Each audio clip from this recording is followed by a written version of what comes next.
Hello दोस्तों यार, most welcome on this channel. बहुत सारे बच्चों के कमेंट्स आ रहे थे कि भैया पार्शियल ड्रॉप पर वीडियो बनाओ। तो आज का टॉपिक बहुत इंपॉर्टेंट है उन बच्चों के लिए जो पार्शियल ड्रॉप लेने की सोच रहे हैं। तो वीडियो को एंड तक जरूर देखें। आज हम मेनली बात करेंगे कि पार्शियल ड्रॉप के एडवांटेज और डिसएडवांटेज की, क्या क्या एडवांटेज होते हैं पार्शियल ड्रॉप लेने से और क्या क्या डिसएडवांटेज होते हैं। ठीक है, तो वीडियो को एंड तक देखना और उससे आप अच्छे से डिसाइड कर पाएंगे कि आपको पार्शियल ड्रॉप लेना है या नहीं लेना है। ठीक है, तो स्टार्ट करते हैं। सबसे पहले हम बात करेंगे कि एडवांटेज की। सबसे पहला जो एडवांटेज होता है वो होता है बैकअप का। फुल ड्रॉप लेने के बाद हम अगर अच्छा नहीं परफॉर्म कर पाए तो जो हमारा परसेंटाइल है वो खराब हो जाएगा। मेनली इसी वजह से बच्चे पार्शियल ड्रॉप लेते हैं ज्यादातर। और दूसरा जो तुम्हारा एडवांटेज रहता है वो होता है हेल्थ इशू। अगर तुम्हें सही डिसीजन लेना है ना, तो तुमको उसके डार्क साइड भी देखनी चाहिए और उसकी पॉजिटिव साइड भी देखनी चाहिए। ठीक है, तो हम इसमें दूसरा क्या इसमें एडवांटेज रहता है कि हो सकता है कि कोई बीच में हेल्थ इश्यूज हो जाए जिसकी वजह से तुम्हारी पढ़ाई डिस्टर्ब हो जाए। हेल्थ इश्यूज वगैरह नेचुरल चीजें हैं, तो इनके बारे में नहीं कह सकते कि पता नहीं कब किसकी तबीयत खराब हो जाए तो उसके पढ़ाई पे इफेक्ट पड़े। और तो इससे तुमको क्या होता है ना, मेन चीज ये है कि यहाँ पर 3 घंटे, यहाँ पर तुम्हारे पेपर के टाइम पे 3 घंटे मिलते, तो मैं उसी टाइम में परफॉर्म करना है। ठीक है, और तीसरा एडवांटेज क्या रहता है ना इसका कि कॉलेज जाके डिसैटिस्फाई हो तो तुम्हें अच्छा ना लगे कॉलेज में, तुम्हें उससे बेहतर करना पड़े, तो एक तुम्हारा ये मोटिवेशन बन जाएगा कि नहीं कि हमें इस कॉलेज से निकलना है कि दूसरे कॉलेज में जाना है। तो तुम्हारा एक जिससे तुम्हें पुश मिलता रहेगा, तुम्हारी पढ़ाई अच्छी रहेगी। ठीक है, तो अब हम बात करते हैं डिसएडवांटेज के बारे में कि पार्शियल ड्रॉप के क्या क्या डिसएडवांटेज हो सकते हैं। तो देखो, पहला डिसएडवांटेज क्या रहता है ना कि जो बच्चे पार्शियल ड्रॉप लेते हैं उनको as comparison to full drop जो लेते हैं उनके हिसाब से कम टाइम मिलता है। ठीक है, क्योंकि यहाँ पर तुम्हारा जब तुम काउंसलिंग करवाओगे तो हो सकता है तुम्हारा वहाँ पर थोड़ा टाइम वेस्ट हो जाए। ठीक है, और तुम्हारे सेटलमेंट में जब तुम कॉलेज जाओ वहाँ पर सेटलमेंट में तुम्हारा टाइम थोड़ा वेस्ट हो जाएगा। ठीक है, तो मैं मान के चल रहा हूँ कि तुम्हारा टारगेट होना चाहिए जे मेंस का जनवरी का फर्स्ट टाइम। ठीक है, उसके अकॉर्डिंग यहाँ पर तुम्हें 7-8 महीने मैक्सिमम मिलते हैं। ठीक है, और कुछ बच्चे जून के बाद एडवांस का पेपर देने के बाद डिसाइड करेंगे। ठीक है, तो उनको भी कम ही टाइम मिलेंगे, 6-7 महीने मान के चलो, तब तक जे मेंस का फर्स्ट टाइम हो जाएगा। तो उसको ही टारगेट रखना है, तो उसको कम यहाँ पर टाइम कम मिलता है। ठीक है, दूसरा डिसएडवांटेज की बात करें तो यहाँ पर क्या होता है ना, जब तुम कॉलेज में जाओगे तो तुम्हें कम मैन रूम मिलेगा। ठीक है, हो सकता है तुम्हारे साथ में क्लासमेट्स रह रहे हो, तुम्हारे 2-3 क्लासमेट्स हो, तो तुम्हें मैनेजमेंट में प्रॉब्लम आ सकती है। ठीक है, तीसरा डिसएडवांटेज इसका है कि तुम डिस्ट्रैक्ट हो जाओ। ठीक है, वहां पर बहुत सारे डिस्ट्रैक्शन हो सकते हैं कॉलेज में जाने के बाद, तुम समझ ही रहे हो क्या क्या हो सकते हैं। और तुम देखोगे तुम्हारे दोस्त लोग होंगे, जो रूममेट्स होंगे, वो मूवीज देख रहे होंगे या फिर घूमने जा रहे होंगे या फिर एंजॉय करेंगे, सेलिब्रेशन करेंगे। ठीक है, तो इन सब चीजों को तुम्हें अच्छा नहीं लगेगा, तो तुम इन सब चीजों को डिस्ट्रैक्ट हो सकते हो। ठीक है, चौथी बात टाइम मैनेजमेंट का सबसे बड़ा प्रॉब्लम आती है। टाइम मैनेजमेंट की कोचिंग की क्लासेस होती हैं। ठीक है, सेमेस्टर एग्जाम होते हैं और बहुत सारी अदर एक्टिविटीज होती हैं। ठीक है, तो तुम्हारे को यहाँ टाइम मैनेजमेंट में इश्यू आएगा। ठीक है, और क्या कहते हैं कि तुम्हारे जो रूममेट्स होंगे तो उसमें से कोई दिन में सोने वाले होंगे, कुछ रात में सोने वाले होंगे, तो तुम्हें देखना पड़ेगा कि तुम किस टाइम में अपनी पढ़ाई अच्छे से कर सकते हो जिससे तुम्हारा डिस्टर्बेंस कम रहे।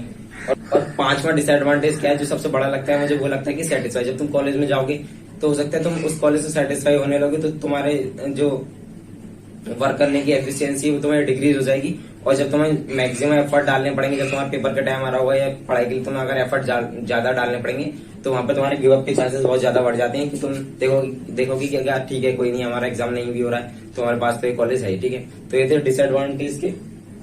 तो देखो, यहाँ पर एडवांटेज केवल एक ही रहता है कि बच्चे केवल यही देख कर पार्शियल ड्रॉप लेते हैं कि जो हमारा एग्जाम अगर अच्छा नहीं हुआ तो हमारा साल खराब ना हो। ठीक है, यही एक एडवांटेज मुझे लगता है, मेनली इसी वजह से बच्चे पार्शियल ड्रॉप लेते हैं। ठीक है, तो जिस बच्चे को सिलेक्शन लेना है ना, तो उसके लिए ये डिसएडवांटेज एग्जिस्ट ही नहीं करते। मैं तुम्हें बताता हूँ कि वो कैसे इन डिसएडवांटेज को नहीं देखता है।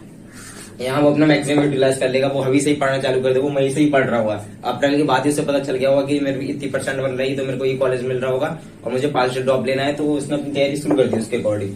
जून जुलाई में काउंसलिंग वगैरह होगी और उसमें भी अपना मैक्सिमम अपना टाइम बचाएगा और वहां पर भी अपनी पढ़ाई करेगा। ठीक है, और बात करें कंबाइंड रूम की, तो वो देख लेगा कैसे अपना मैनेज कर लेगा कि अगर उसके दोस्त लोग दिन में अगर रात में सोते हैं तो वो रात में अपनी पढ़ाई कर लेगा। ठीक है, उसको अपना टाइम निकाल लेगा। लाइब्रेरी हो सकती है कॉलेज में जाकर, तो वहां पर जाकर अपनी पढ़ाई कर सकता है। ठीक है, तीसरी बात क्या, डिस्ट्रैक्शन, उसका इन सब चीजों पे ध्यान जाएगा ही नहीं, उसे केवल अपनी ये चीज दिखेगी कि मुझे नेक्स्ट ईयर पेपर में अच्छा परफॉर्म करके मुझे अच्छे कॉलेज में जाना है, वो यहाँ पर कोई दोस्त वगैरह नहीं बनाएगा, उन पर ज्यादा डिपेंड नहीं होगा, किसी से दोस्ती यारी ज्यादा फालतू की बातें सब करेगा नहीं, वो अकेला रहेगा और उसे अपनी पढ़ाई से मतलब रहेगा। ठीक है।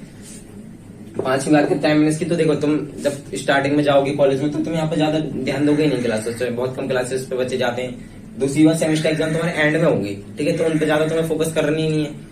मान लो तुम्हारा फर्स्ट सेमेस्टर एग्जाम खराब भी होगा तो तुमसे उतना थोड़ा इफेक्ट थोड़ी ना पड़ रहा है सेमेस्टर एग्जाम से पहले वाले पे। ठीक है। अदर एक्टिविटीज में पार्टिसिपेट करेगा ही नहीं, बच्चे घूमने जा रहे नहीं जाएगा, वो अपनी बैठ के पढ़ाई कर लेगा।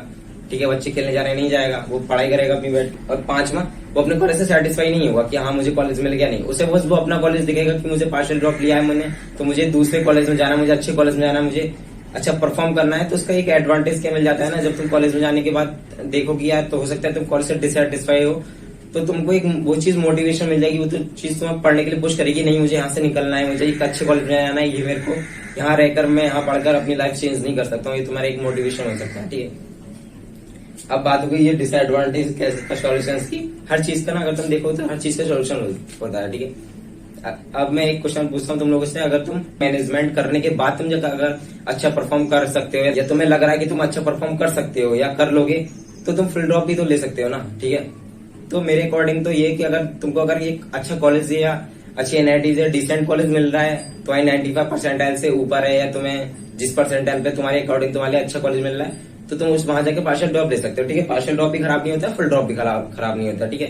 और जिन बच्चों की कम परसेंटाइल है, जिनको कॉलेज मिलने की चांसेस नहीं है और वो चाहते हैं कि हम एनआईटी जाएं या अच्छी कॉलेज जाएं, या उनकी फैमिली उतना सपोर्ट नहीं कर सकती कि वो अच्छे प्राइवेट कॉलेज में एडमिशन ले सके, तो उनको सेकंड ड्रॉप ले लेना चाहिए और अच्छी तैयारी करनी चाहिए, अपना टारगेट रखना चाहिए जीमेंस का फर्स्ट टाइम, जिससे क्योंकि फर्स्ट अटेम्प्ट में बहुत सारे चांसेस होते हैं कि तुम कम स्कोर करके भी तुम्हारा अच्छा परसेंटाइल बन जाता है। सेकंड अटेम्प्ट जो होता है ना वो थोड़ा ज्यादा टफ हो जाता है, वो पेपर भी उसका थोड़ा टफ होता है और वहां पर कंपटीशन भी थोड़ा हाई रहता है। ठीक है। और तुम अपने पेरेंट्स से जरूर अपना डिस्कशन करें कि जो तुम्हारे पेरेंट्स जिस चीज में तुम्हें सपोर्ट करें उस हिसाब से तुम अपने अकॉर्डिंग बेस्ट डिसीजन लें। और आपके जो भी डाउट्स आ रहे हो, कोई भी आपको क्वेरीज हो, तो आप कमेंट में जरूर करें। तो ये थी आज की वीडियो। और मैंने सेकंड ड्रॉप का रोड मैप और पार्शियल ड्रॉप ये लें, फुल ड्रॉप लें, इसके लिए डिटेल वीडियो मैंने कैसे डिसाइड करें कि सेकंड ड्रॉप लें या नहीं, इसकी वीडियो मैंने अपने चैनल पर डाल दी है, तो जाकर वो देख सकते हैं आप। ठीक है। तो वीडियो को लाइक करें और चैनल को सब्सक्राइब करें। Thank you so much.